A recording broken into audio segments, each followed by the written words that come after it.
हमें यह समझना चाहिए, इंजीनियरिंग का मतलब है असल में चीजों को उस तरह से कर पाना जैसा हम चाहते हैं।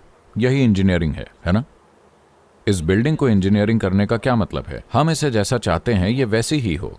हम एक पेड़ के नीचे बैठ सकते थे, लेकिन हमने इस बिल्डिंग को बनाया क्योंकि हम किसी ऐसी चीज के नीचे बैठना चाहते हैं जो वैसी डिजाइन की गई हो जैसा हम चाहते हैं, जैसी हमारे लिए उपयुक्त हो। हमने इस जगह को वातानुकूलित किया क्योंकि हम तापमान को एक खास तरह से चाहते हैं। हमने ये सब किया, लेकिन क्या यह महत्वपूर्ण नहीं है कि आप इसे उस तरह से इंजीनियर करें जैसा आप चाहते हैं? हेलो, बाहर एसी लगा है, अंदर सब उबल रहा है, तो क्या मतलब हुआ? मैं तो कहूंगा कि आप पर पावर बर्बाद किया जा रहा है।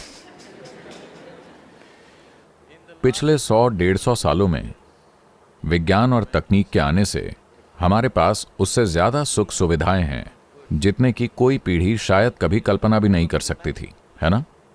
हाँ या ना? आपके पास उससे ज्यादा सुख सुविधाएं हैं जो पहले की पीढ़ियों के लिए कल्पना से परे था। हम शारीरिक और भौतिक रूप से अब तक की सबसे आरामदायक जनरेशन हैं। लेकिन क्या आप कह सकते हैं कि आप सबसे शांत जनरेशन हैं? खुश मिजाज, प्रेममय? नहीं। या फिर क्या आप यह कह सकते हैं कि आप सबसे बुद्धिमान जनरेशन हैं?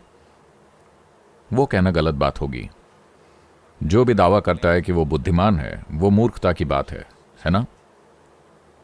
क्योंकि बुद्धिमत्ता का महत्व यह है कि यह आपको दिखाती है कि आपकी बुद्धिमत्ता में कितनी कमियां हैं। केवल एक मूर्ख सोचता है कि कोई कमी नहीं है। जो सच में बुद्धिमान है वो हमेशा देखता है कि उसकी बुद्धि में कितनी कमियां हैं। किसी तकनीकी संस्थान में होने का महत्व सिर्फ कहीं नौकरी पाने की योग्यता प्राप्त करना नहीं है, या देश से बाहर जाने के लिए पासपोर्ट पाना। यह माध्यम होना चाहिए जीवन के निर्माण का। इसे जीवन निर्माण और जीवन जैसा अभी है उससे बेहतर बनाने का माध्यम होना चाहिए। यह एक पीढ़ी के रूप में हमारी बुनियादी जिम्मेदारी है, क्योंकि हम इस ग्रह पर थोड़े समय के लिए हैं। जब पिछली पीढ़ी ने हमें यह ग्रह दिया, जैसा भी दिया, तो यह हमारा काम है कि जब हम इसे छोड़कर जाएं तो उससे थोड़ा बेहतर छोड़ें जैसा हमने इसे पाया था। यह बहुत महत्वपूर्ण है। कितना बेहतर, किस तरह से बेहतर, इसे आप तय कर सकते हैं। मैं नहीं कहूंगा कि सिर्फ पर्यावरण के लिहाज से, बल्कि हर तरह से बेहतर। यह उससे बेहतर होना चाहिए जैसा हमने इसे पाया था। इसका मतलब है हमें इंजीनियर करना होगा खुद को इस तरह से फिट होने के लिए। देखिए, बढ़िया से इंजीनियर की गई मशीन का मतलब है कि घर्षण कम से कम हो, है कि नहीं? हाँ, अच्छी तरह से इंजीनियर की गई मशीन का मतलब कम से कम घर्षण। ज्यादा घर्षण का मतलब है बुरी इंजीनियरिंग, है ना? ये ऐसा ही है ना?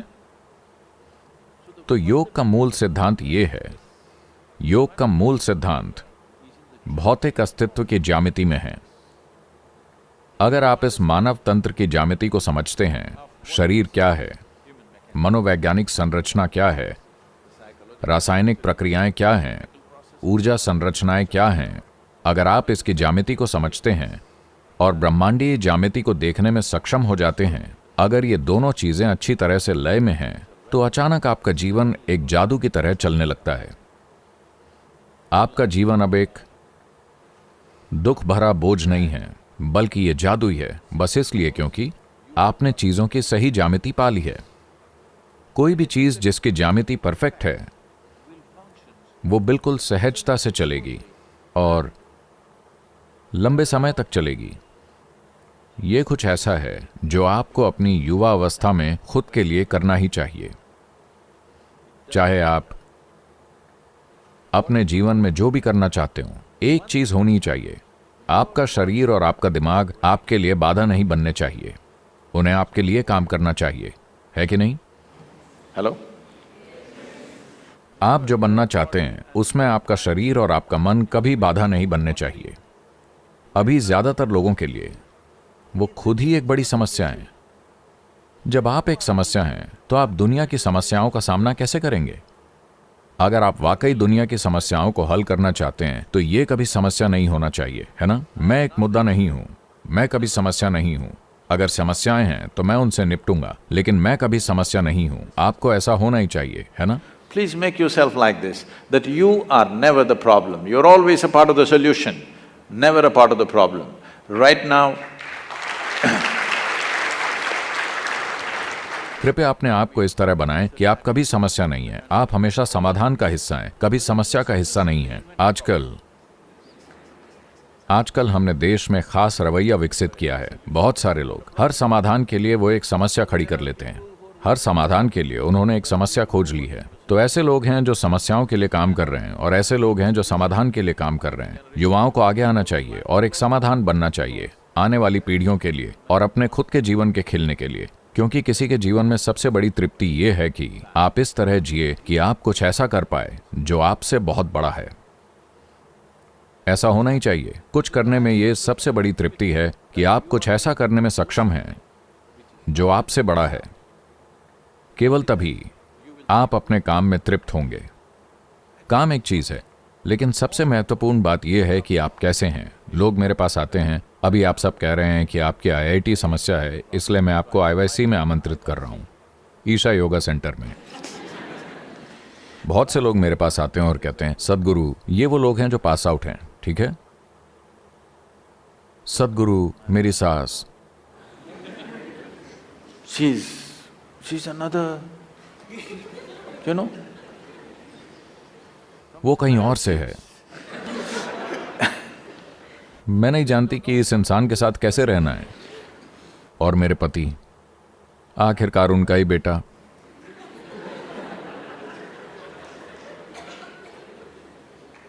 मेरी पत्नी, असंभव। मेरा बॉस, वो तो इंसान ही नहीं है। इसी तरह कुछ ना कुछ। फिर मैं उनसे कहता हूं, देखिए, चिंता ना करें, आपके पति, पत्नी, सास, बॉस, कोई भी यहां नहीं आएगा, आप सुरक्षित हैं। IIT की तरह IYC भी अच्छी तरह से सुरक्षित है। कोई भी यहां नहीं आएगा, आप बस आएं और रहें। मैं आपको रहने के लिए एक अच्छी जगह दूंगा, खाना अच्छा है। आपको कुछ करना नहीं है, बस आनंदित रहना है, बस इतना ही। इनमें से कोई भी परेशान करने वाला नहीं है, बस आनंदित रहिए। 24 घंटे आप उन्हें एक कमरे में छोड़ दीजिए। आप देखेंगे कि कितने तरीकों से वो खुद को उलझाएंगे।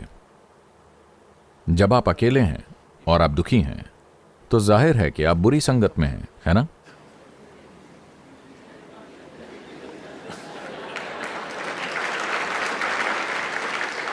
तो सभी युवा लोगों को अपने लिए ये करना चाहिए। कम से कम 3 दिन, 1 सप्ताह के लिए मैं आपको वो माहौल दूंगा, या फिर आप हिमालय जा सकते हैं, लेकिन वहां खाना और दूसरी चीजें नहीं हैं। आपको वो सब खोजना होगा। मैं आपको खाना और सब कुछ दूंगा।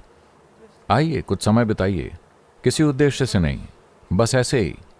अगर आप 3 दिन अकेले बैठें, कोई टीवी नहीं, कोई किताब नहीं, कोई टेक्सटिंग नहीं, बस अकेले, देखते हैं क्या होता है। आपको पता होना चाहिए कि आपके अस्तित्व की प्रकृति क्या है। आपको खुद को धोखा नहीं देते रहना चाहिए और ये नहीं सोचना चाहिए कि एक दिन आप कहीं पहुंच जाएंगे। आपको पता होना चाहिए कि आप किस स्तर का पागलपन झेल रहे हैं।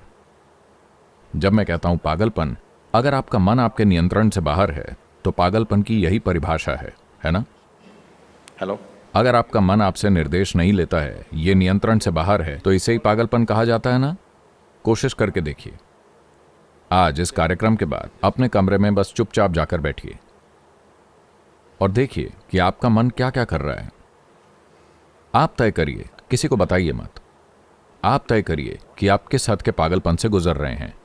इसके साथ अगर आप दुनिया में जाते हैं तो आप क्या बनाएंगे? आप सिर्फ वही बनाएंगे जो आप हैं, है ना?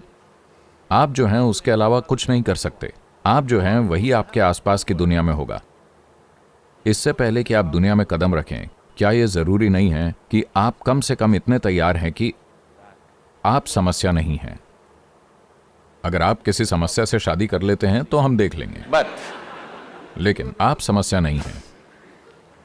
क्या आप सभी युवा लोग अपने लिए इतना कर सकते हैं कि आप कभी समस्या ना हो?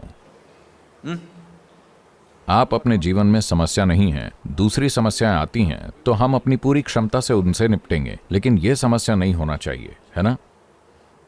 ये आसानी से किया जा सकता है। बहुत सरल प्रक्रियाएं हैं। अगर आप प्रतिदिन 20-30 मिनट भी निवेश करें तो आप इस संभावना को अपने जीवन में ला सकते हैं। बात बस इतनी है कि इसके लिए खास दिशा चाहिए, क्योंकि इसकी दिशा लगातार बाहर की ओर है। भीतर की ओर मुड़ने के लिए थोड़ी मदद चाहिए, और ऐसा करने के लिए परिस्थितियां बनानी होती हैं। हम आपके साथ ऐसा करने के लिए बहुत इच्छुक हैं।